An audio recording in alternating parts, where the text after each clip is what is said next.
Okay, we are here. Jesus Christ, what a crazy day for a crazy family. We just made a family. First of all, we are really sorry for what's going on. Today is the most crazy day in this museum. I've been working here for 1 year now, never seen it like this. They had to shut down twice. In the morning, the alarm sounded twice. Why? So they can let people out because it was so crowded. They had to let people out so people can come in. So they just shut down for 20 minutes. So people, like, they took out 2,000 people now, so 2,000 can come in. It's just crazy, but it's a good thing we made it, and we're gonna do the tour, okay? Now, first of all, I'm gonna present myself, then we're gonna start talking about the museum, and then we go inside.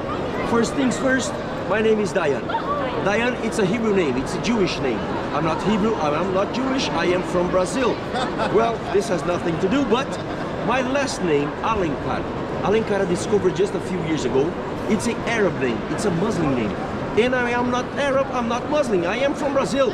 And this to me represents Brazil. Brazil, it's a mixed up place. Everything is party down there. That's why everything finishes in Carnival in Brazil. It's like my name, it's all crazy. I have a Hebrew, I'm not Hebrew. I have a Muslim, I'm not Muslim. I have two names in the name, but that's it. Well, so my life became crazy like my name. 20 years ago, I started working as a tour guide, taking groups all the way to Israel and Egypt. I've been there more than 30 times. I love that place, beautiful place. Egypt and Israel. Now, sorry. So, when I was there, many times I wanted to show the pieces to the people, like objects and stuff there. I couldn't because the pieces are not there. They're here, the British stole it, so we're gonna talk about that when we get inside the museum. But, that's when I moved to the United States. I lived in the United States the last 12 years of my life. I was living in Dallas, Texas. That is where I learned to speak cowboy. They don't speak English there, they speak cowboy in Texas. And also I learned to speak Spanish with my friends. It's really near the border of Mexico. My illegal friends cross the border, they taught me to speak Spanish. So I do the tour 3 times a day in the museum. I do it in English, in Portuguese, and Spanish. This is my dream job, okay? Now, as I told you, I started traveling a lot, and that's when I met my wife. My wife is Italian. I met her in Australia. She lives in London. My life became like that. A Brazilian guy with Hebrew name, an Arab name, American citizen, meet an Italian girl in Australia. She lives in London. She won the battle. I've been living in London for 1 year now. I just moved this year to London. And as soon as I moved here, I started working as a tour guide in this museum. Love this place. To be one of the best museums in the world. This is the 3rd most visited museum in the world. 3rd. And the first year? 6 million people here. The first one is called Louvre in Paris. That one is double, 12 million. Now, I told you the first... Huh? Yeah, 12 million people. So, I told you the first one, I told you the 3rd one. You tell me, what is the 2nd most visited museum in the world? Metropolitan. The Metropolitan is the 4th in New York. Think about museums in the world. What do you think is a crowded museum? Something in Cairo, maybe, no? Cairo is the 5th one. The Cairo Museum is the 5th one. Okay, so we got the first one. It's in Italy. Okay, you got it. It's in Italy. But I don't know. Okay, it's in Rome. Okay. Maybe Vatican City? Oh. Vatican Museum. That is the one. The thing is, we never think the Vatican is a museum. The Vatican is a church, the house of the Pope. Well, they have the 2nd most visited museum in the world. So we have got the 4th first, okay? Now, I'm gonna start the tour, and first of all, let me tell you about my little cough. Just coming out from a cold. Last week was insane for me, but I'm doing 3 tours a day. This is my last day today. I have this one and then one last tour, and then I'm gonna get 10 days of vacation. So it's a good thing to get my voice back. But no, I'm just gonna stay around here just to rest. And I made it. That's it. And it's not COVID. Just to let you know, I did 3 tests and I'm okay. Okay. Now, the tour we're gonna do is called the Essentials of the British Museum. Why I do that? Well, first of all, because a lot of people don't have time to go through all the museum. We have 8 million objects in this museum. 8 million. Of course, they count each coin as one piece, but it's 8 million objects. This, as I told you, is the 3rd most visited museum in the world, but it was, look at this place. This is the house of 2 people. This is the front of the museum. In 1759, only 2 people lived here. The man was named Duke Montagu. Montagu, very wealthy man. He lived here with his wife. His sons grew up, went out, so he was living here. That was the original glass, original room of the house of Montagu. Is the living room of the house, which is right there. Back here, we have the gardens.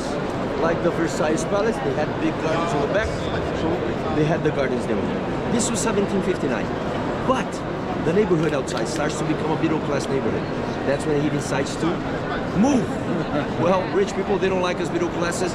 They go to Kensington, they sell the house to the King of England at the time. The king was named George III. Today he's in Netflix. And Bridgerton and Queen Charlotte is the king that becomes crazy by the end of his life. That is the guy who bought the house. When he bought it, he came inside, he looked at everything and he thought, this looks like a museum. So he transforms it into a museum. Now, 10 years later, another crazy guy, now a French one, is going to take over the world. Napoleon Bonaparte. Napoleon take over. He starts to steal pieces from Iran, from Iraq, from Egypt, everywhere. Now, the British got inside the war. They win the war. They win Napoleon, and they decide to divide everything at the end of the war. So the French took half of the stuff to the Louvre Museum in Paris, while the British brought the other half to this museum right here. But when the pieces were coming in, people came to the gates and started to yell, "King, those pieces are not yours." And the king went outside and said, "I know. That's why the museum is going to be free." The museum, 240 years now, that is free. Every time they still want to charge it, people come to the gates and people still yell, "The pieces are not yours," so they leave it free. Okay? So the museum make money 3 ways. First, memberships. So they sell memberships, 65 pounds a year to be a member of a museum. You can enter some places that, for example, we're not going to be able to enter, like this one right here. Woo! Look at this beautiful room. This is the super room right behind us right there. This is called the archives of the museum. Inside, they have 8 million documents. One document for each piece of the museum. So everything is documented. Where did it come from? Where is it? The whole thing is right there. Okay? Members pay 65 pounds a year. They go inside, they have a free coffee a day, and they also can enter the exhibits. That's the second way the museum make money. We always have 2 exhibits. So the exhibits, 16 pounds to get inside. If you're a member, you enter for free. And the third way, we have a lot of little boxes of donation all over the museum. Donation. That's how they make money to keep the museum. Now, as I told you, the tour is called the Essentials. How do we do that? We're going to enter now the Gallery of Egypt. Inside Egypt, there are stuff from 32 pharaohs. Imagine talking about 32 pharaohs. There's one tour every day, 10 a.m., 6 hours, until 4 p.m. Every day they have that tour. By the end, everybody's sleeping in front of the pharaohs, because imagine talking about pharaohs 6 hours. Well, if you want, I can talk about all of them. Tahirka, Tiharka, Akhenhotep, Amenhotep, Akhenaten, Akhenaten, Tutankhamun, Tutmosis the first, Tutmosis the third. We never heard of all those guys. Only Tutankhamun and Ramses. So what we do in our tour, we get inside, we talk and see Ramses, and we get out to other galleries to see other important stuff. It's going to be better, it's going to be easier to do the tour this way. I love small groups, so we can go faster and we can see more. When I have 30 people, oh my God, it's insane. So easier groups like this. We start the tour right at the most important piece of this museum. Here they call it the Mona Lisa of the British Museum. You know what is it? It's a stone, the Rosetta Stone. That's the most important one right here. When we get there, it's going to be full of people in front of the Rosetta. So I'll take you to the left side. I explain the Rosetta, then we get inside. We can take pictures of everything without a flash. We cannot touch the pieces. A lot of things are open, and I'm like, oh my God, put something here to protect it. And no, they don't do that. People touch it. Some people want to take pieces. It's incredible. Let's go to Egypt. Let's travel. Let's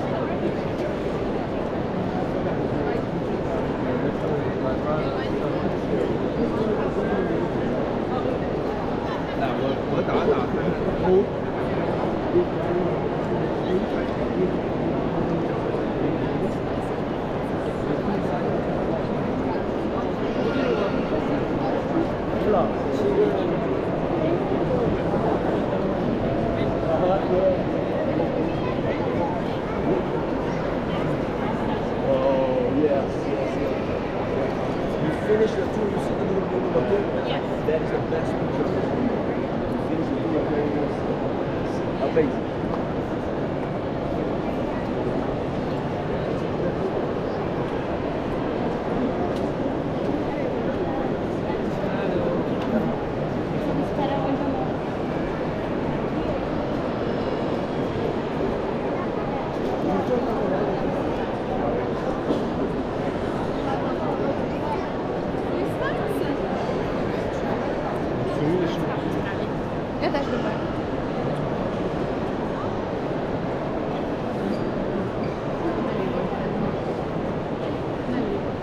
Okay, to the left.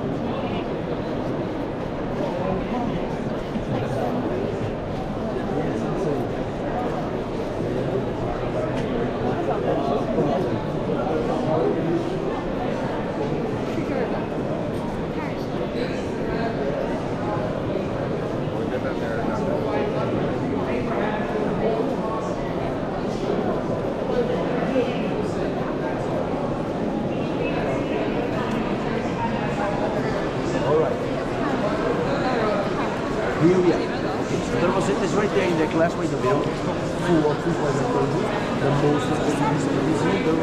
We call it the Mona Lisa of this museum. Now, why do I bring you here? Because I don't want you to be like my wife. My wife came to the museum many times. She took a lot of pictures, she went home, looked at the Rosetta, and I was like, what is this? I don't know. That's why I explained to you, then you get inside, okay? So this stone was found in Egypt in 1759. To memorize 1800. 1800 they found this. Now, they found it the same text in 3 languages. But who found this? The French archaeologist. The British, they stole from the guy and asked the guy, where did you find this? And he was like, I think the city name was Rosetta, something like this. So they named it Rosetta Stone. Years later, they discovered there's no Rosetta city. The city was called Rashid. The guy couldn't say Rashid, he said Rosetta. They named it Rosetta. Today, the stone is more famous than the city. 50 years ago, they changed the name of Rashid to Rosetta. It's crazy. Now, this stone, three texts, the same text in 3 languages. The top part, everything right here written in hieroglyph. Hieroglyph until 1800 is a lost language. Why? Because this is the royal language of the pharaohs. So when we stop having pharaohs, they're not going to use the language, so everything is going to be lost after that. They stop using this, and with that, they lost 4,000 years of history. This whole gallery of Egypt. So all the gods we see, all the pharaohs, everything, they have their name written in hieroglyph. When they found someone, they don't know who is it, because they cannot translate it. They start to translate and study the stone. They discover the middle part. Everything in the middle is written in Demotic Egyptian. Demotic is the language of the people from 700 BC. It's Egyptian from 700 BC. The hieroglyphs, 3000 BC. And the bottom part, everything is written in Greek. Greek we know. So they translate the Greek to English and French. With 3 languages, they start to study and translate the whole hieroglyph alphabet. It took 22 years to translate the whole thing. And when they finish, they discovered this is an edict from the pharaoh Ptolemy V. Ptolemy, he wrote the stone 200 BC. So in the stone, he wrote the rules of the kingdom. You cannot kill, you cannot steal, you cannot do this, you cannot do that. He wrote everything here. He put one in each city of Egypt. The only one they found it, there was it. That's why it's so important, because that is the key to 4,000 years of history. It's the key for hieroglyphs. That's why they call it the Google Translator of 3,000 years ago. That's why they call it the platform of languages online. It's called Rosetta Stone. It's because of that little thing. To finish, so we can get inside. What is this alphabet? It's an alphabet of sounds and not of letters. So for each symbol, it's a different sound.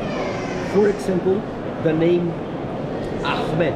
Ahmed is a common name in Egypt. How they write Ahmed? They're gonna go like, how do an eagle do? The eagle goes like, ah, ah. So they put an eagle for ah of Ahmed. How do a lion do? Ahmed, Ahmed, eagle, lion, and they keep going. For each symbol, a different sound. Sometimes they have 3 lions together. That's the Egyptian talk. Well, this is the Rosetta, the most important piece we have in the museum. You get inside. The way to do it, you have to wait till somebody get out of the front, you walk 1 step. Get out someone, you walk another step. There's nothing on the back, only the front of it. The best picture of the Rosetta is if you take it from Google, like I did it. Because when you get there, it's going to be a lot of lights. The reflex is horrible. You cannot take a good picture. The best thing, just say it. I was there, I saw the Rosetta, and then you Google it, and we're going to have a panel. All right? I am going to be in about 3 minutes. You see the column, the big column right there? Right there, for you. How many 3 minutes now? Perfect. Get inside to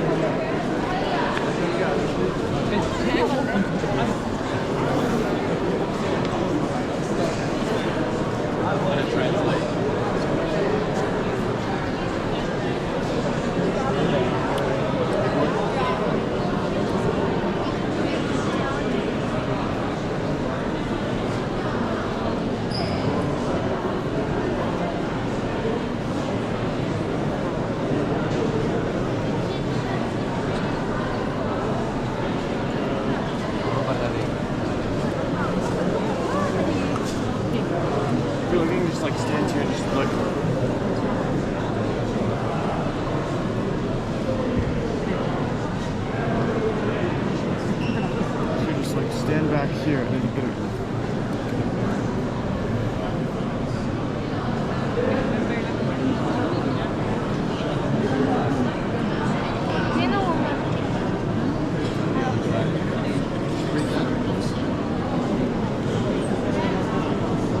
Okay. Here, wait, let's try and...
Look at their face, y'all. Look how huge it is.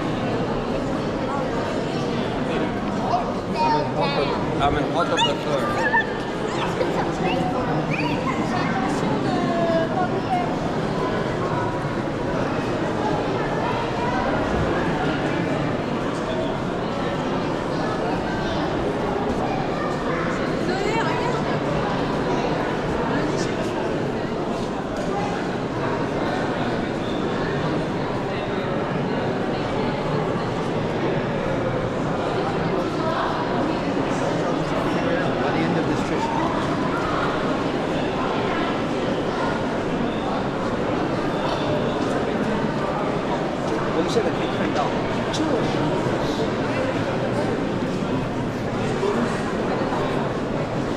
Oh no, come on, you're gonna be okay.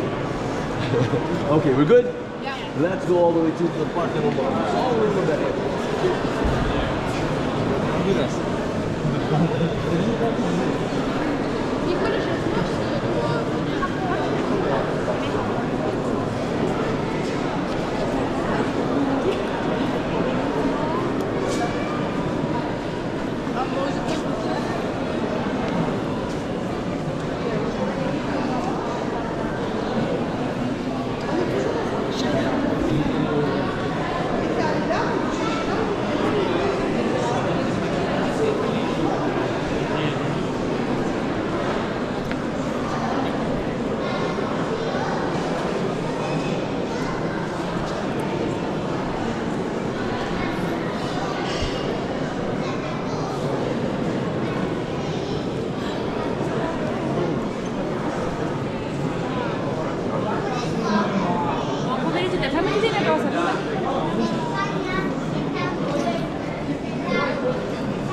Qual que é o número do celular?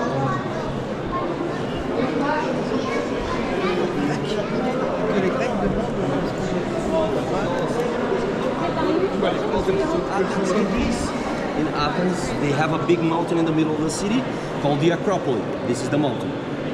The Acropolis has 8 temples for different gods. The most important one, the Parthenon. The Parthenon is the temple for the goddess Athena, which gives name to the city of Athens. From the Parthenon, we have 3 parts in this museum. Part number 1, the pediment. It was a triangle on top of the building. The pediment had statues of different gods inside. So this is what you see right here. You see going up this way, would go down this way. This today, it's all the way on the back right here. If you look at there, you see the pediment. If you take a look on the details, on the left, there's the only guy with a head. All the others don't have heads. Well, the guy with a head, it's called Dionysius, is the god of wine. That's why he has a head, but he lost his hand with the wine. Now, all the others, they don't have heads, and people ask, Where are the heads? Well, probably at the houses of the people in Athens. In 1802, they had an earthquake. Almost everything fell down. People would go up the mountain, take a head, take another head, now, the second part we have in the museum is called the mantelpiece. Mantelpiece right under the pediment, all these marbles. Everything behind right there. All those marbles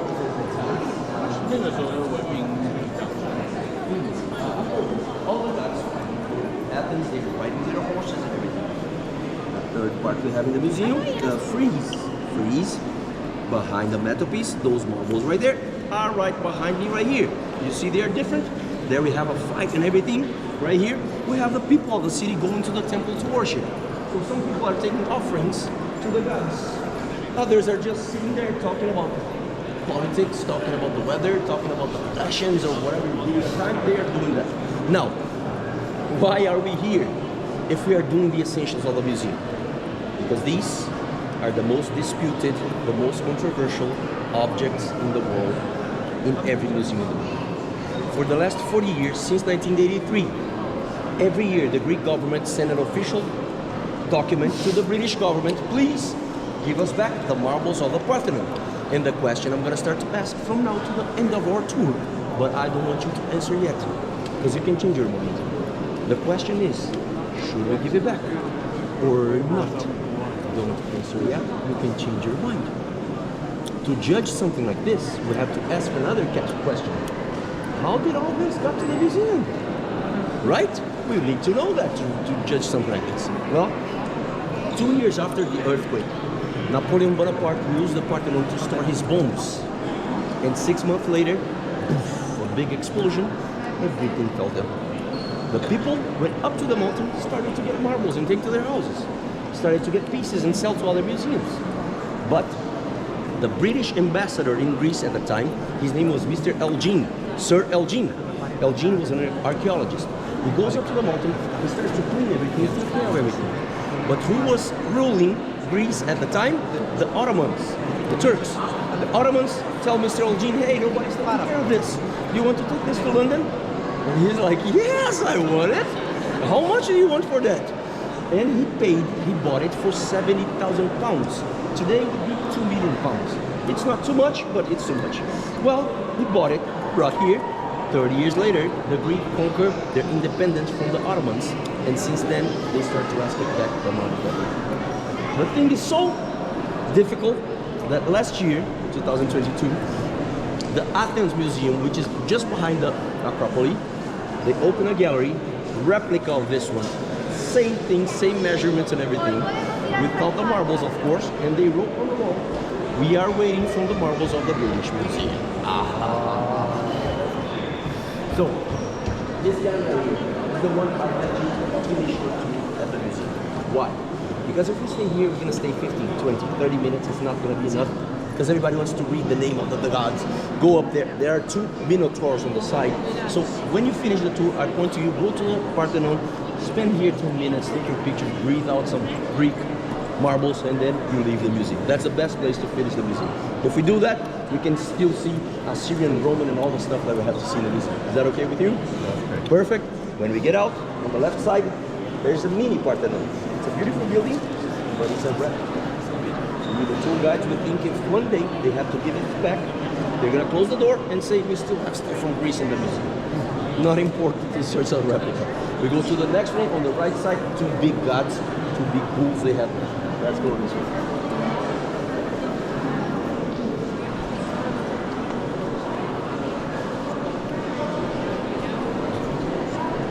What do you think?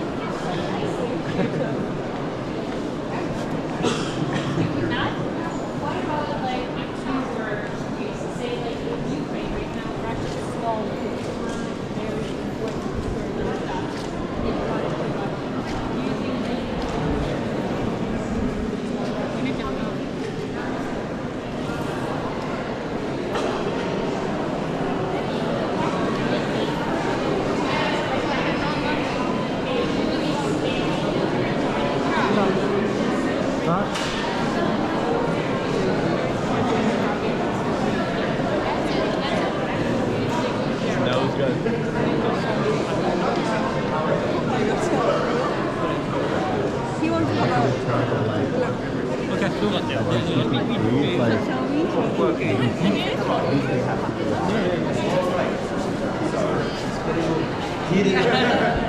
Which we are moving to a place now called Assyria. Assyria is not Syria. Assyria today is called Iraq. Now, what was Assyrian Empire? It's the empire that's going to dominate the whole world 1000 BC. Before the Assyrian Empire, the Egyptian Empire dominated the world for 3,000 years. 1000 BC comes the Assyrian Empire. The Assyrian Empire, the capital was called Nineveh. Nineveh from the Bible, the place where God tells Jonah, go to Nineveh. And he's like, oh, well, the British archaeologists discovered the site of Nineveh in 1842. That's when they excavated, since it's really the two big gods that we see right here. They were right in front of the gates of the city, the entrance of the city of Nineveh. They have these two big things right here. Well, if you look at the legs, you can see there are two bulls. You can see by the body of the bull. The bull has wings. You see that? It's a winged bull. And it has a human face. Can you see it? Human face. Now that we move, let's go to that story.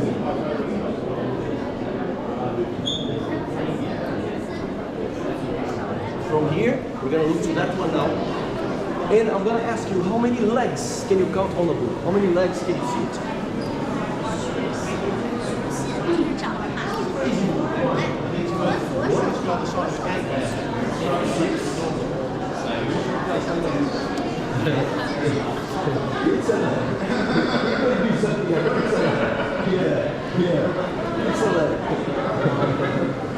So how many can you count? Five. Can you see it? 1, 2, 3, 4, 5. Well, why 5 legs? Because this is actually a 3D bull from 3,000 years ago. They don't have computers to do 3D, so they do it like this. If you look at them from the front, like we see this one, you see it? They are going to be standing guard in front of the city. But if you want to walk inside the city, they are kind of walking towards you, like saying, who are you? What do you want here? What are you doing in our city? So that's kind of scary and cool at the same time. These bulls, they are 5 meters high and they weigh 16 tons. How do the British bring to the museum? They cut in the middle. They cut in 6 parts. 1, 2, 3, 4, 5, 6. They put some cement inside and say, oh, it's perfect. They almost ruined. But at least it's here. Why do I say that? Well, let me show you the picture of Nineveh 4 years ago. This is 2019, and these are the 2 big gates where they found this.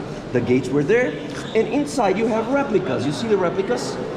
These are the original, and the people there are asking back for the gods. But Saddam Hussein died, and when Saddam dies, who takes over the city of Nineveh, which today is called Mosul? Mosul in Iraq was taken over by the ISIS, the crazy radicals. What do they do to the city? The same place today does not exist anymore. They destroyed everything, they passed a tractor on top of it, and the question remains, should we give it back or not? See how bad it is? Because we want to give it back to Greece, but we don't want to give it back to Iraq. And the thing is, if you give it back one, you have to give it back everything. If you give it back everything, tomorrow we don't have the British Museum. And now I'm gonna touch a little bit further, because we are all from outside the United Kingdom. I can say this. We all have something in our hearts. These British, they stole everything. They have to give it back. The British Museum is all stolen. They have to give it back. Okay, we want to think like that. That's okay. But what about the Vatican Museum? They have been stealing for 2,000 years. Why don't they have to give it back? What about the Louvre Museum?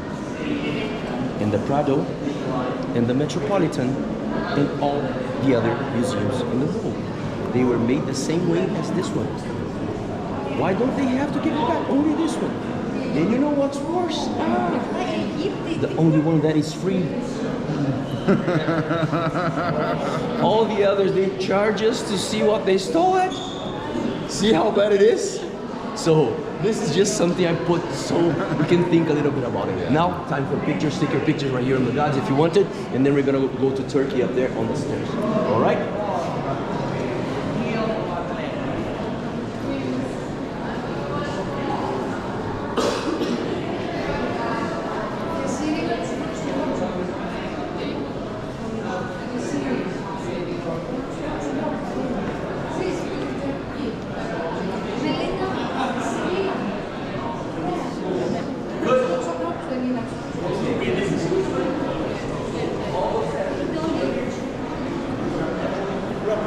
Vatican Museum. The original is in the Vatican. Let's try that. Yeah,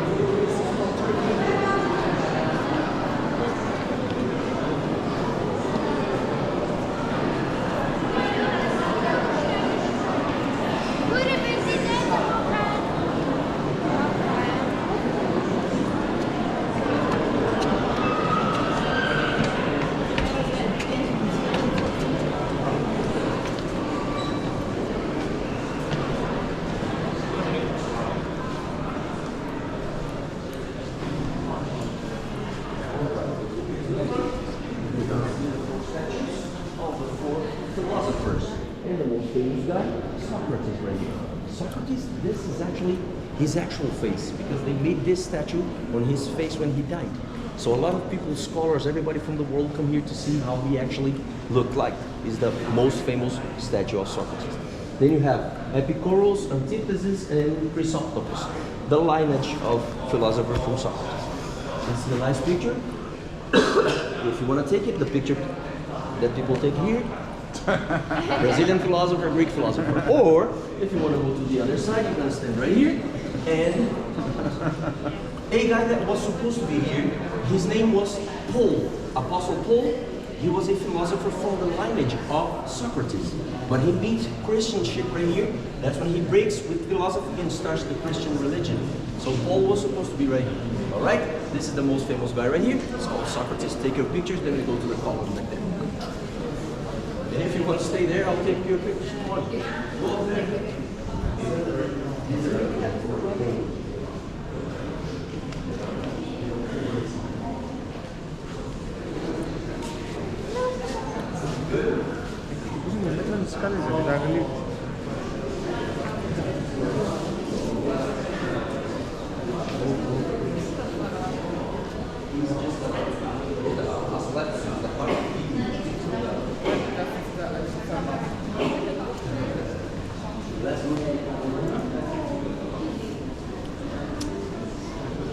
Okay, so the world always has 7 wonders.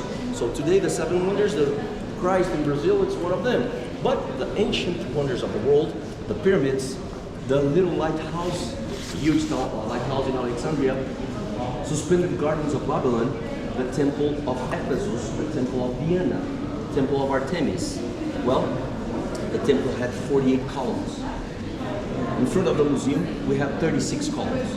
Imagine the size of the temple with 48 big columns. From the 48 columns, the last one surviving is this piece right here. It's one of the ancient wonders of the world right in front of us.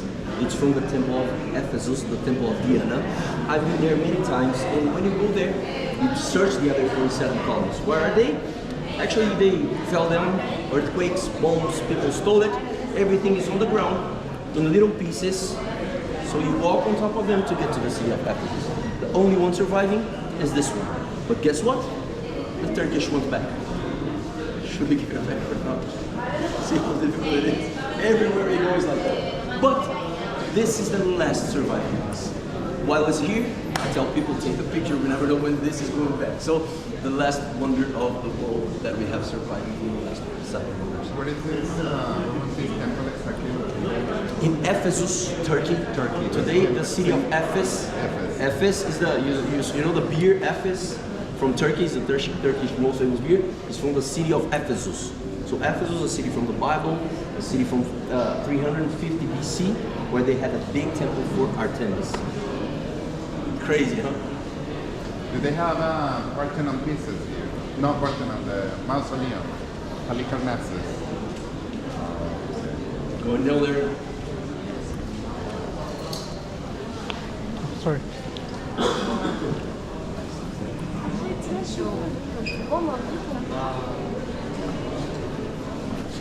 Están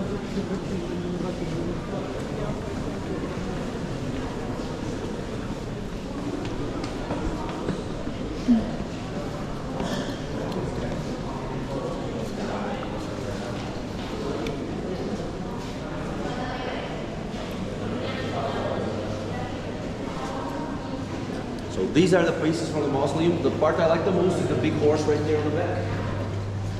so we can have an idea of how big this thing was. It.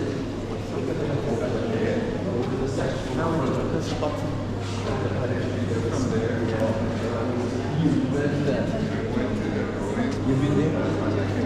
Oh my God! So you see that? Yeah. So they have the pieces here. They have it's 30% here, and the 70% they say it's still there. Yeah, but it's all It's all broke. So this is the horse on the top? Remember on the top, they have two on one on each side. This is one of them. Their mausoleum, it's actually a tomb from famous people that have money, something like this from back ancient times. And this was actually a temple for them. So all those marbles are original.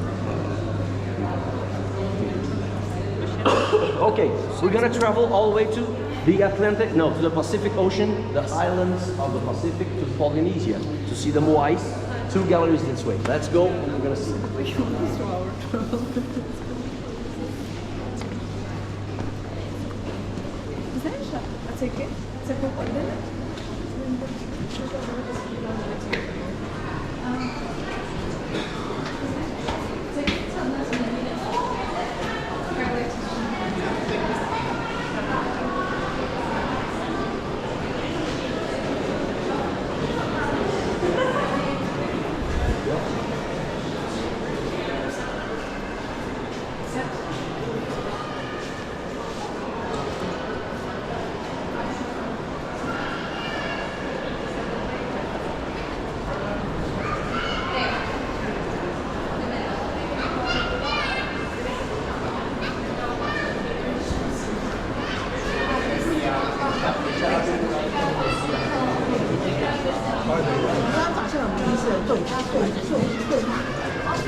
All right.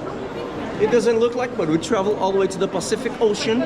They have 1,000 islands in the Pacific Ocean in Polynesia. From the 1,000 islands, the 4 more famous are called Hawaii. They belong to the United States. The other famous island is called Easter Island. Today, it belongs to Chile. It's where the Moai right here comes from. First of all, he's not his famous brother, the actor of Hollywood. In the movie One Night in the Museum, remember they have a guy like this that talk like, that one is in the Metropolitan Museum. This one is from another island, from Easter Island, the island that belongs to Chile today. Well, why are we stopping here if we're doing the essentials of the museum? We have seen the most important piece of the museum, the Rosetta. We have seen the most disputed, the marbles of the Parthenon. We have seen the last wonder of the world right there. This guy right here is the most photographed guy in the British Museum. Everybody that comes to the museum in a big group, they come from the back entrance, so they enter right here, they stop here and take a picture of him. He loves so much the pictures that he has the face of the girls today in Instagram. You see that? Yeah. The duck face of the guy right there. Now, this guy right here, the most pictured one, is a Moai. And he has a very difficult name. It took me 4 days to memorize his name. Well, Moai, which is God, Hoa, Hakananaya. Can you say that? Hakananaya? Hakananaya. Not so bad. Come on, Hakananaya. Hakananaya is a Moai. All the Moais, they look inside the islands, never outside, because they are protecting. So they look inside to see the people. Well, each island, they have 150, 200 Moais in each island. But the most important Moais stays on the cemetery. The islands, 500 of the islands, they have cemeteries with a group of 6 Moais looking inside. Well, if you look here, you're gonna see a picture of the Easter Island where they have 1, 2, 3, 4, 5 Moais and a pedestal where they miss a Moai right here. Now we're talking about the guy, taking pictures about the guy, but the people of Ireland, for many years, they've been asking, please, give us back our God of protection. Oh, my heart. The God of protection, come on, this one I want to give it back. Not the ones from Iraq they're gonna destroy. But you see, if we give it back one, you have to give it back everything. If you give it back everything, tomorrow I don't have a job. No, tomorrow the museum tomorrow we don't have museums. But the thing is, how do we solve this? To me, the best way, it's called conversations. When you stop conversing, you can solve a lot of things in the world. Not war. Talk. 3 years ago, the big group from the island came from the island to this museum. They brought with them offerings. They put it here and they said, hey, we have more than 200 Ys in our island. This one is the one for protection. The others, we don't care. We can exchange with you. If you give this one back, we're gonna give you one and you put here in the museum. It's just for people to look, right? But for us, it's to protect us. We need him back. And I think if I was you, I was taking pictures with Hakaranaya. Because in 1 or 2 years, this guy's going back to Easter Island. Behind, you're gonna see a picture later on of the big group with the flag, and they are talking with the museum for when is it going back. The picture everybody's taking here, I wanna show you. You put down your telephone and you take a selfie like and that is the picture everybody's posting today on internet, is the picture with the duck face on the Y of the British Museum. All right, take your time here, do your pictures. I'm gonna go that way later on.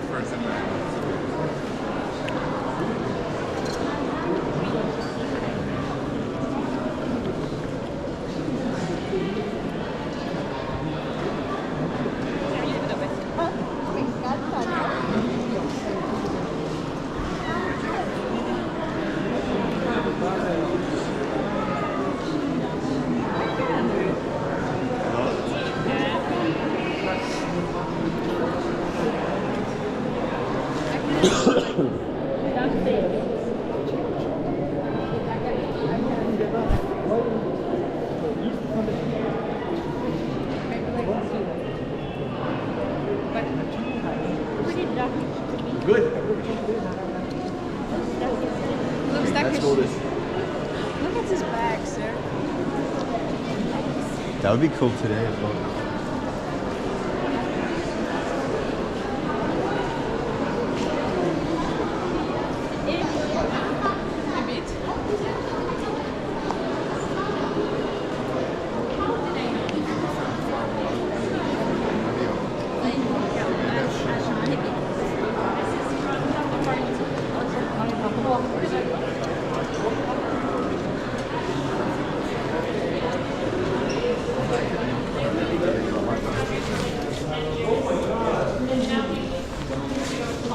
Okay, so you just moved London. Yeah.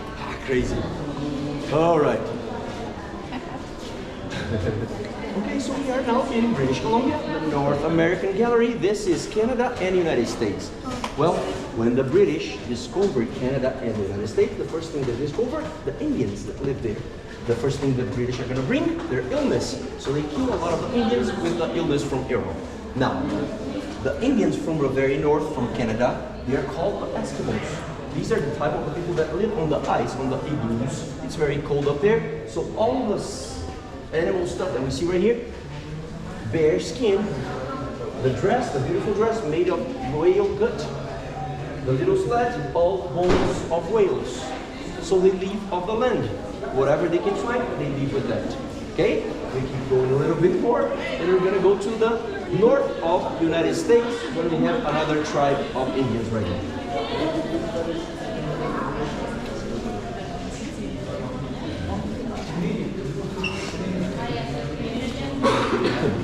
So, this is the border of the United States and Canada. It's still cold, but not as cold as in the ice, as in the Arctic.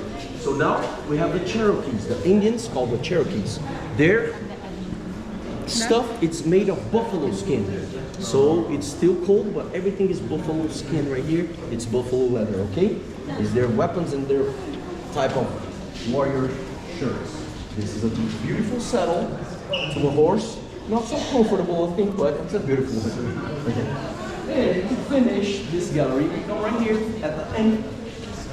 We are now in Arizona, where we have the Navajos. It's hot, it's a desert, it's not like the cold weather, so they don't use leather, they use feathers to make their clothes. So the Navajos make feathers of everything they have. All right, so this is pretty much modern stuff, not so old.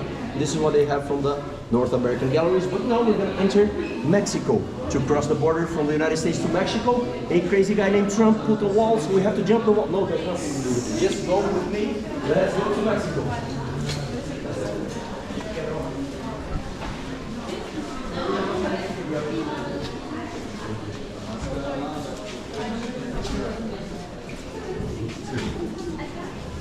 There's so much to see. Come here like something.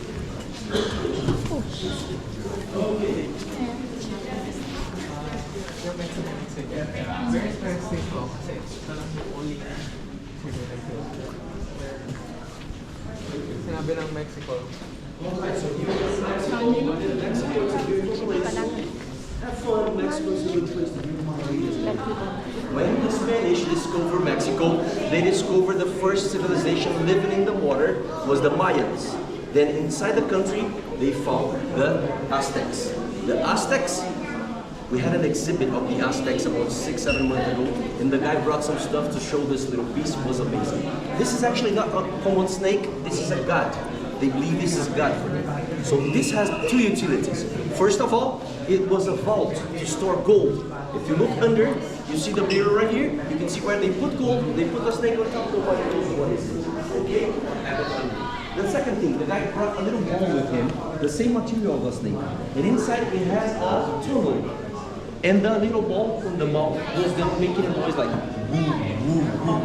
That noise, woo, woo, woo, expels all the evil spirits from the Aztecs. That's what they do. The second thing we have in this gallery, to me the most important one, is the double-headed snake.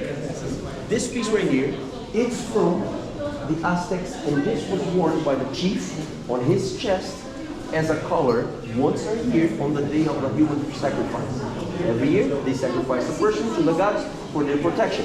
That's what they believe. So the person being sacrificed on the stone is going to wear the mask that we see right here. The chief is going to wear the snake and the mask we see on the right. But to see the piece, you have to get really close because the snake itself has 2,500 little stones of turquoise. It's a mosaic of little stones that nobody knew could do it at the time this was made. And to me, the best picture of the museum, you can take it, not of the museum, the art of the museum is this one right here. I have this on the wall of my living room. As soon as people get inside my house, they're like, look at this. If you have your phone, you put on the glass. So you take all the reflexes out. Oops, there we go. And then you go 1, 2, 3. There we go. Look at this. This is what I have on the wall. If you look really close, you can see the little stones of the ice are the tiniest ones. So this is just an incredible piece. Take 1 minute around here. We're gonna get out on that door in about 1 minute, okay?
So this both masks were people? This one for the chief, that one for the sacrificed person. He was a young man between 18 and 21 years old, a volunteer. Every year someone would say, I want to be the volunteer this year. They get the person, they have a lot of promises for the afterlife. Like the Arabs today. If you're a born person, oh, you're gonna have 17 virgins and then whatever. So that's, you're gonna have a lot of things when you die. I want to be the, they had a big queue. And when you're 22 years old, you're like, oh damn it, I cannot be the sacrifice. That's the culture. That's what they believe. It's crazy. Let's go this way. Come on. Let's go.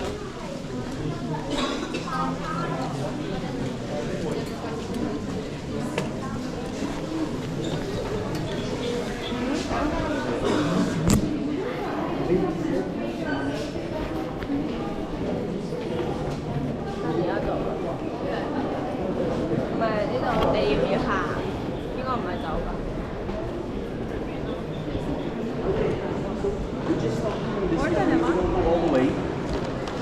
This is called the Enlightenment Room. This room was the room that King George III, when he bought the museum, he built this place to study. So this was his study room. This is the place where the Rosetta Stone was translated. This is the place where a lot of famous people came here to study. One of the famous guys that studied many hours in this place, Isaac Newton. Other people that came here to study because they had to sign a log book on the entrance. We have the name of Charles Darwin, Karl Marx, and a guy that came here many, many times because his signature is all over. It's called Sigmund Freud. So Freud was studying in this room. Today, it's a replica room. 95% of what we see here, it's replica because the king was afraid of a fire. So he put replicas all over, and the originals are right under us. It's the vault of the museum. It's a big vault down there. They have pieces from all over down there. But here, almost everything have replica. We just up here real quick to breathe some intelligence from Isaac Newton and keep going, okay? Now, I don't know if you read the news lately, but 3 months ago they discovered one employee of the museum stealing stuff from the museum. Have you seen that? The guy worked here for 15 years and he stole 2,000 objects from the vaults right under us. Little coins, bones, stones, important stuff that he stole. Every day he would go out and sell on the black market. They discovered him about 3 months ago. They're still investigating everything. 2,000 pieces are gone, and 8 other people are already arrested with him. A bunch of them security. So 2 months ago they changed all the cameras and all the security from the museum. So we're still meeting everybody. Tough stuff. So it's secure in the British Museum, but the British Museum is stealing too. We're gonna go upstairs on the back, third floor. We're gonna see the mummies. I'm gonna give you time up there. Then we go inside the Persian Empire. Sorry. Yeah.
Okay, so here we have the oldest mummy of the British Museum. This one, 5,500 years old, 3.5 BC. This mummy was found in Egypt. When they found it, they cut the whole stone, brought everything to England, and they did a lot of examinations. Everything is on the computer right there to discover about this guy. Well, a young man between 18 and 21 years old. He died, stabbed on the back of his left shoulder. The stabbing touched his heart and killed him. You can still see the stabbing on the back of his left shoulder right there. Now, this guy, as I told you, was found in Egypt, and that's why it's intriguing. Because usually you have naturally mummified people found in the ice, in the cold weather. But he was in Egypt, in the desert, which is very hot. And under the stones, he was all covered. Inside was 58 degrees Celsius. That's very hot. So actually, he was not frozen, he was cooked. What we see is his skin cooked. Well, it's intriguing, the preservation after 5,000 years old, because he still has hair on the side of the head, hair on top of the head, and I brush my teeth twice. In the morning I use Sensodyne, in the evening Colgate. I don't have white teeth like this guy has after 5,000 years. He probably never drink a Coca-Cola, okay? Now, if you want to see the teeth, you go in a diagonal right there. You can see the teeth white and perfect. The oldest one in the museum.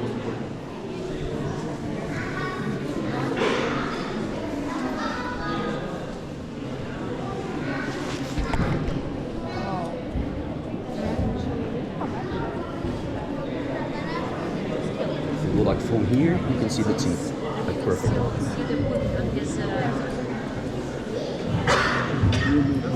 Tiene más de 5.100 años. The guy, I don't feel anything about the body.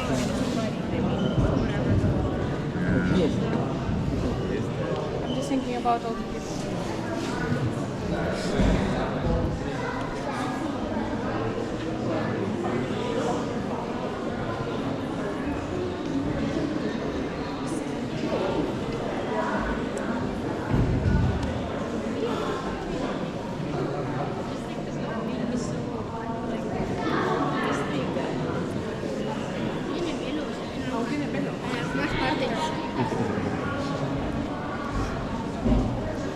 Funny, we have in this group the two types of people that I always have. Some people get there and they stay like 3 minutes just. And others are like, oops, not for me, let the guy rest. So it's very intriguing. Well, the best explanation for the guy being mummified. He was found in a cemetery. All the other 200 bodies became bones. He was the only one mummified. So I heard another guide and I was like, that's a good explanation. He was inside this box, covered, air coming inside from somewhere, and 58 degrees inside. So it was working as an air fryer. So it was cooking inside. That's the most simple way to understand. Okay? Now, we're gonna go, we're not. You are gonna go inside the next gallery, the Egyptian mummies. Tour guides cannot go inside because it's the most crowded room in the museum, so everybody wants to see the Egyptian mummies. When you get inside, I'm gonna explain to you the best mummy you can see. You go inside, right in the middle of the gallery, on the right side, there are 2 mummies right here and 3 right here on the glass. The 2 on the top, the one I like the most is the one that's here, because the hair, the bandages on the head fell down when they were studying, so you can see the hair mummified. Okay? It's a lady, she has the hands on the side of the body. It's all painted over the things. And on the bottom, you have another sarcophagus. That sarcophagus is it's a man. The picture on top of it from the CT scan, it's from the sarcophagus. They didn't open the sarcophagus. Why? Because when they were studying her, the head almost fell down and broken. You're gonna see the neck almost broken. So they decided not to open the sarcophagus of the other guy. The guy is buried like this, and the women like this. This is the 2 most interesting ones. On the other side, right in the middle of the gallery right there, 3 sarcophagus. The one on the right side, all made of gold. Beautiful pieces. So I'll give you 5 minutes. Now it's 3:21. 3:26, I'll be right at the door right here, and we keep moving that way. It's gonna be easier to go like that, okay? Take your time inside.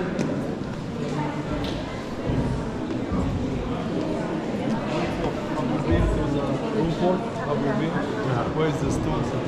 Okay, so we have to head this way. What do you want to go?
Non saranno uguali al cuscino.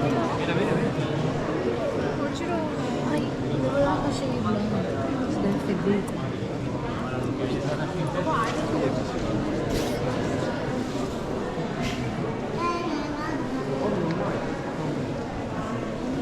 Sorry.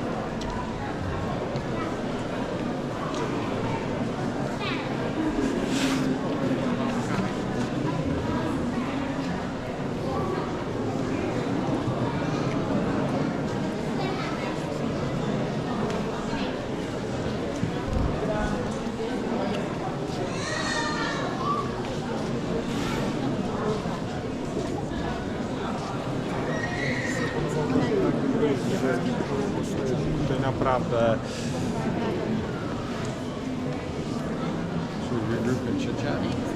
Pero son grandes.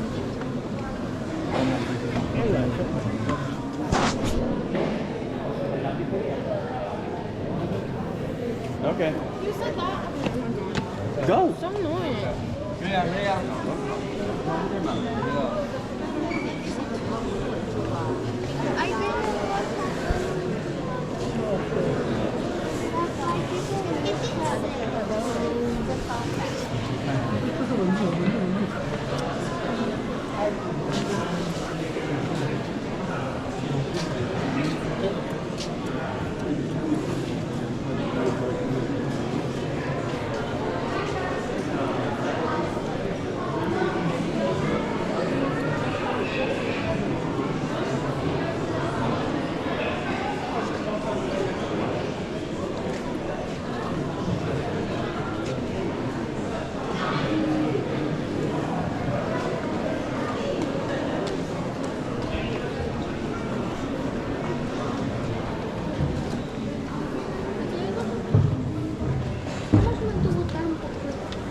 Pelo todavía.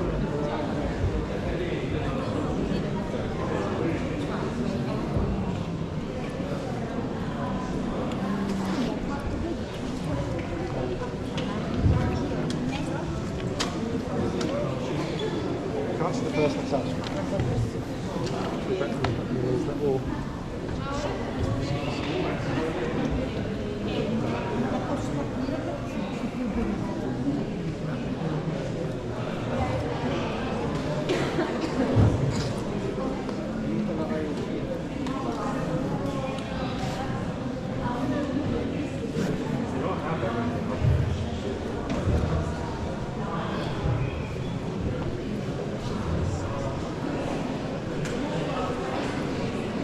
Right, so we need to find case 29.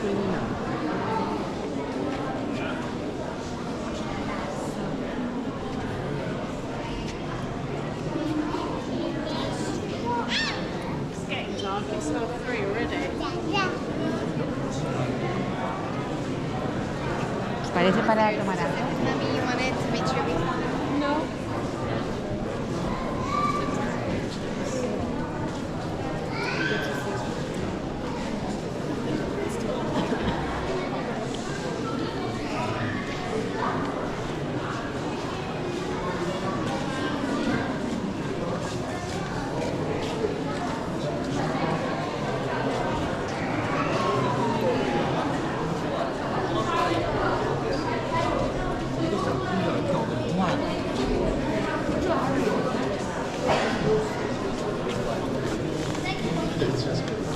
All right.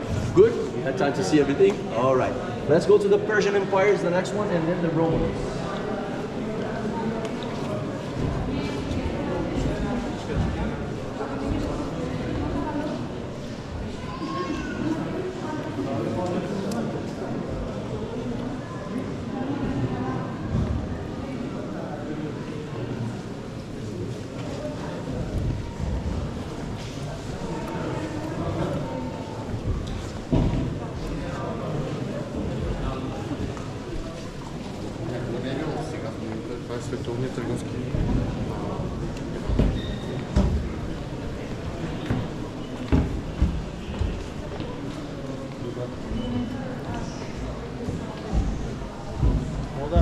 good too.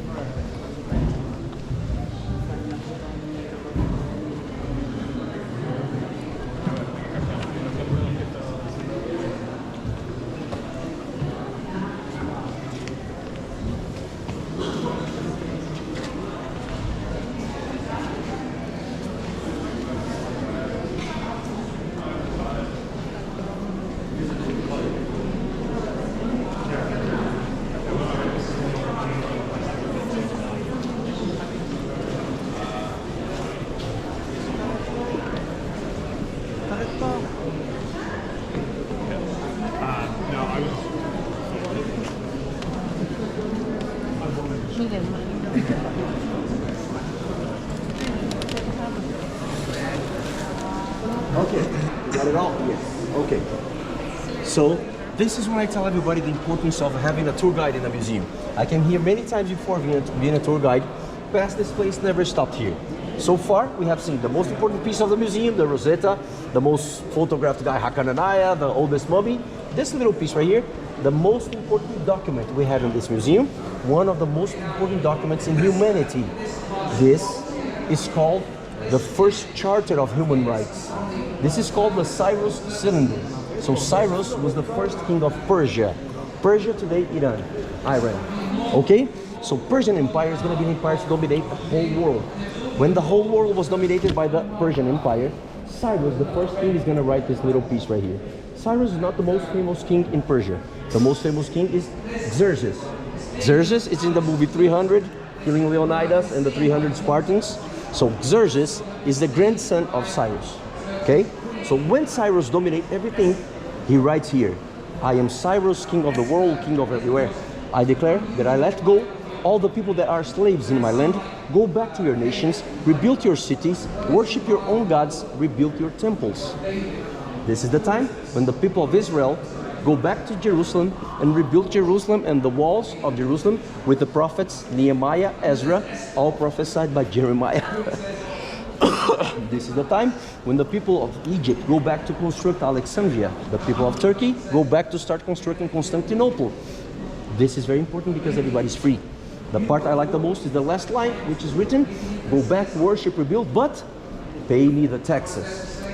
How do we live today? Everybody paying taxes. They started this about 500 BC. And why it's important? Before them, the Assyrians, the Babylonians, the Egyptians, they would go inside a city, they kill everybody, they take everybody as slaves. They're gonna say, no, no, no, you go back, you do whatever you want, but pay me to stay alive. That's why it's important. What the United Nations want today. This is so important, they have one of this at the entrance of the United Nations in New York. That's why they call it the first charter of human rights. This is also very important because of technology. Remember the size of the Rosetta we saw downstairs? How big it was? So they had to put one in each city. Now they have a cylinder. They bring the cylinder, they put some clay, some resin with the clay, they mix it up, and then they roll the cylinder. When you roll it, here it is. You can read the whole thing, everything written in cuneiform. So this is the first language of the world, the language of the Assyrians, the Akkadians, the Sumerians. This is the language written in the document. So this is actually the first printer of the world too. Okay?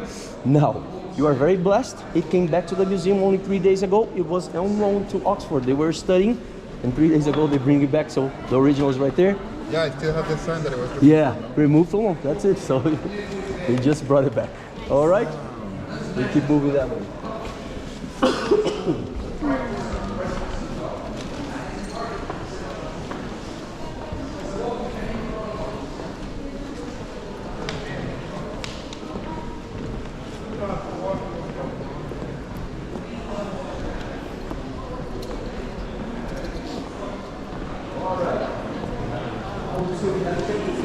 To go from here to the end of the tour, everything was found inside the UK, inside England. So first good part, we don't have to give it back, we don't have to worry about that part.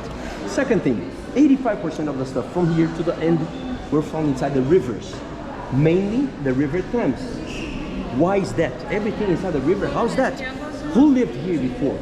Well, the crazy Scottish from the north, the Celtic people, the cannibals. The Romans come inside this land in the year 43, and they bring stuff like this. This is a Roman cape.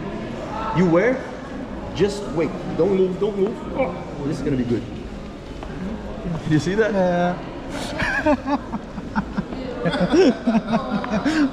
Did you see it? Okay, so this is how you wear a cape. This weighs 3.5 kilograms. And women wear that to dance in parties. Imagine having 3.5 kilograms, moving your arms like this. Gosh, after 5 minutes I'm gone. But this was worn by the Romans. They wear golden capes. Now look at me. The tribes that lived here, when the Romans came inside, they killed a lot of Romans. And they were cannibals. So they ate the bone, the flesh, throw the bones to the whales, and the rest of it, what is that? They don't know gold. For them, this is cursed. So they get this and throw inside the river. The silver that the Romans bring inside, they're gonna throw inside the river. The swords of the Romans to the river. The helmets to the river. You wanna see swords from the river? Everything is, it's crazy how many stuff we're gonna find inside the river.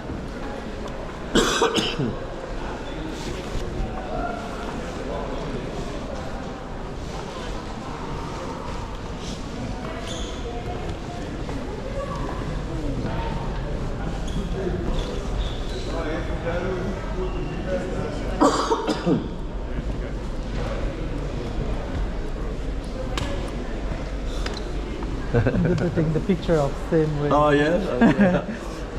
All the girls want that. All right. All these swords from Roman soldiers, different legions of soldiers. Hallstatt, Latin, Latin, Latin. All of them found where they were found. See, that's the first sword right here in the river called Thames River. So everything is from inside the river. It's crazy how many stuff you find in the River Thames. These swords are thin and long. The Romans, they fight in legions together, shield in hand, sword right here. These are the Romans. They are going to be different from the last ones we're going to see. I love swords, yes I do, but I prefer gold. All the gold necklaces from the River Thames, all are behind us. This way and this way. The treasure of the rain. So all this stuff, and this stuff right here. This is actually a necklace. This is called a torque. Torque is a Roman piece. Actually, the Romans wore a torque like this. It opens, stretches out and in, and it's a piece of family. It goes from father to son, from mother to daughter. So if your son has more money than you, he's gonna put more gold on the torque. The more important your family, the bigger one, the more money your family has it, more gold in your torque. Imagine this family, 1.2 kilograms of gold. This was found right in front of the Tower of London in the River Thames. That's what I tell everybody. Let's quit the tour right now. Let's go to the river, find some stuff inside of it, because we can still find stuff down there. Let me show you this picture. 3 weeks ago, I always put new pictures on the PowerPoint. If you're riding a bus on a bridge, on a bright day, you see the river down, you're gonna see inside the river, every day there's people inside trying to find gold, with gold metal detectors and stuff like this, and almost every day, I'm gonna repeat that part, almost every day, they find inside the river gold rings, gold necklaces, torques, swords, coins, helmets, and all kinds of stuff inside the river. At one point in history, year 140, they say about 100 people would die a day inside the river. So soldiers, farmers, ill people, they just throw everything in that river. That's why we still, when the river moves, it brings stuff from the bottom, we still find a lot of stuff, like the items we're gonna see in front of us.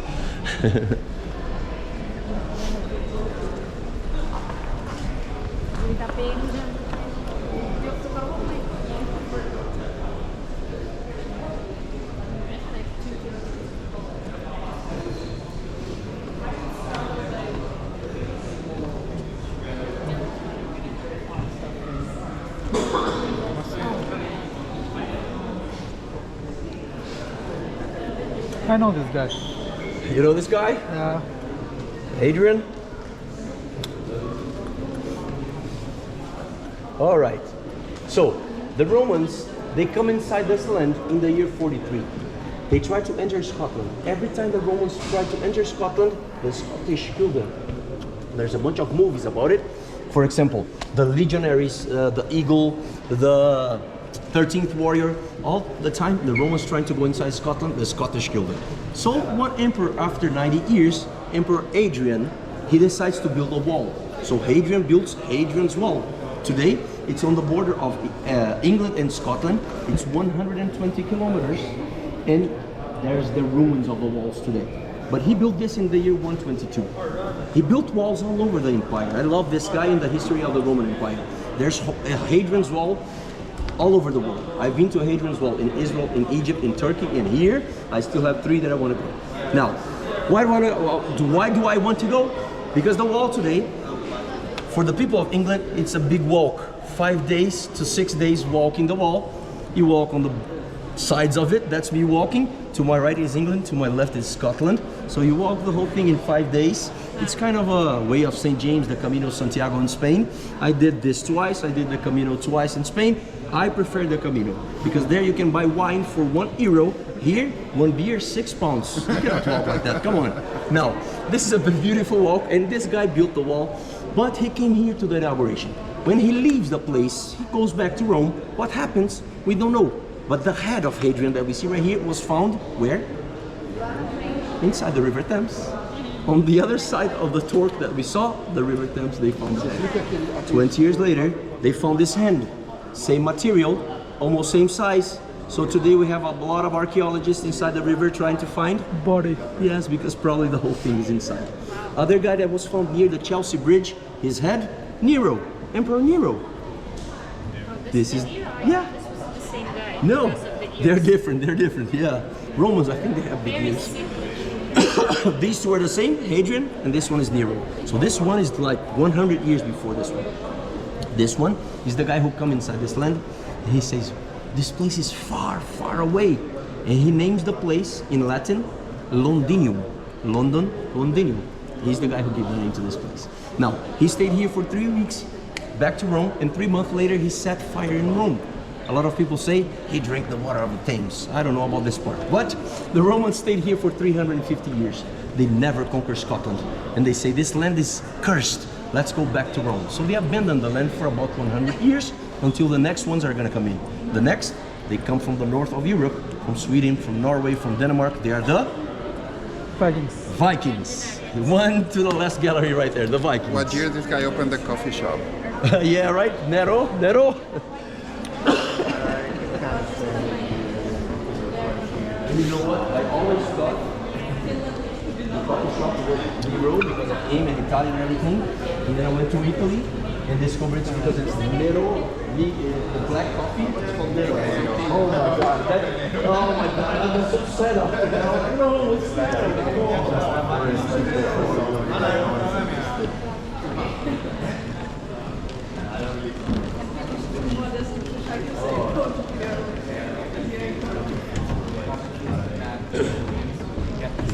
Three more little stops, we're gonna be done, okay? Now, this is a beautiful glass to drink Viking beer, to drink hydro honey. Hydro honey, the beer of the Vikings made of honey. And this glass is from the year 500. Nobody in the world worked glass like the Vikings did. Look at the muscles of the gods. Look at the beard, the hair and everything. Nobody worked the glass like they did. They were specialists on it. So they come inside this land, already specialists in glass. They bring with them their art, their culture, the way of living. We see on Netflix when a Viking dies, they put the body of the guy in a boat, all his belongings inside, set the boat on a river, another Viking throws an arrow with fire, set the boat on fire. But sometimes this Viking drank too much hydro honey, too much beer. He's gonna miss the boat. The boat keeps going. One boat went all the way to a river called Sutton, stuck there for 1,400 years. 80 years ago, the archaeologists discovered inside the river the Viking named Who. For them, in England is the greatest treasure of Britain, called the Sutton Hoo treasure. The boat was made of wood, 1,400 years inside the water. It's rotten, it's gone. But all the treasure of Sutton Hoo, I present to you the treasure more important in this museum. If you look on the glass, you're gonna see white lines coming down. They represent the boat. The boat does not exist, but all the treasure found inside, right here.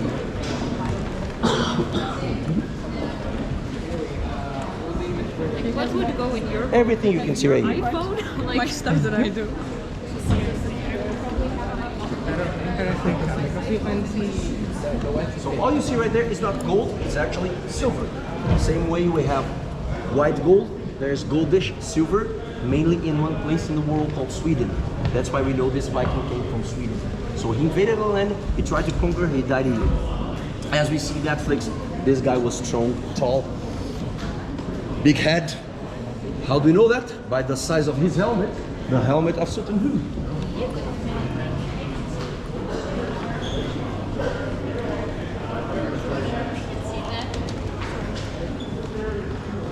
If you look the drawing under the helmet right here, you're gonna see an eagle. Can you see the eagle? This eagle, it's on his nose and his eyebrows. Can you see that? That's the eagle. They believe is gonna take his body to Valhalla. Valhalla, it's a mix of heaven and hell. They believe after life everybody goes to Valhalla. If you see the head of the eagle, it's kissing the head of a snake. Can you see the snake? So the eagle, heaven, the snake, hell. Valhalla, heaven, hell. That's where they believe they're gonna go. This is actually a replica, so you can see the animals. If you want to see the original that people from all over the UK come here, because for them it's the most important treasure, this is the original right here, and it's another nice picture you can take it in front of the helmet right there. Okay.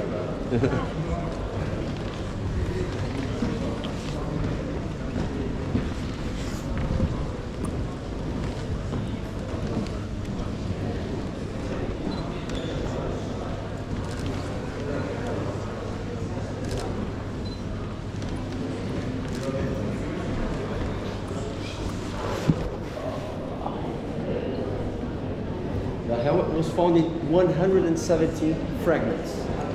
117 pieces they had to glue up. It took 1 year and a half to put everything together. It was crazy. All right, we go to the last gallery right here. The last piece we're gonna see on the back, on the very back of the piece. To your right side. Muy imperialista.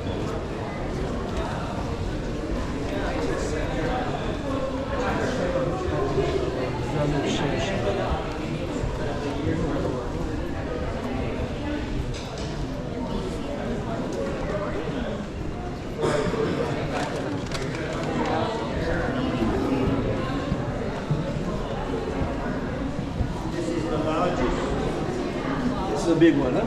This is the largest sword of medieval. All right, Would be the able last to piece we're gonna carry. see. Beautiful sword. This is from